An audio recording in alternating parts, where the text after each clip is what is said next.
කවුරු හරි දැක්කහම හොඳට hina වෙන්න. කවුරු හරි දැක්කහම හොඳට කතා කරන්න.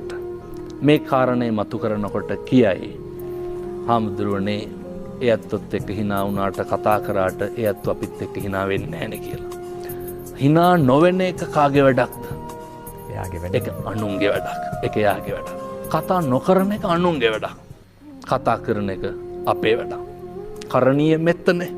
කරන්ට මෛත්‍රී. මිනිස්සු දෙන්නේ මිනිස්සු ගාව තියෙන ඒවා. මිනිස්සු දෙන්නේ මිනිස්සු ළඟ තියෙන ඒවා. අර ජර්මනියෙන් තාප්පේ ගැහුවට පස්සේ උතුරු පැත්තේ මිනිස්සු අතු ගාලා මොකද කරේ? කුණු ටික දැම්මත් දකුණු පැත්තට. දකුණු පැත්තේ මිනිස්සු මොකද කරේ? එළවලු පළතුරු ටික කඩලා එහා පැත්තේ තාප්පේ එල්ලලා බෝඩ් එකක් ගහනවා. අපි දෙන්නේ අපි ළඟ තියෙනවා. කුණු තියෙන මිනිස්සු පින්නතුනේ කුණු දෙනවා. හොඳ ගති ගුණ තියෙන මිනිස්සු හොඳ ගති ගුණ දෙනවා. කවදාවත් මේ කාලෙකින් ලබාගත් මනුෂ්‍යාත්ම භාවයේ තුල කිසි කෙනෙකුට වෛරයක්, ක්‍රෝධයක්, ද්වේෂයක් ඇති වෙන විදිහට එකදු වචනයක්වත් පිට කරන්න එපා.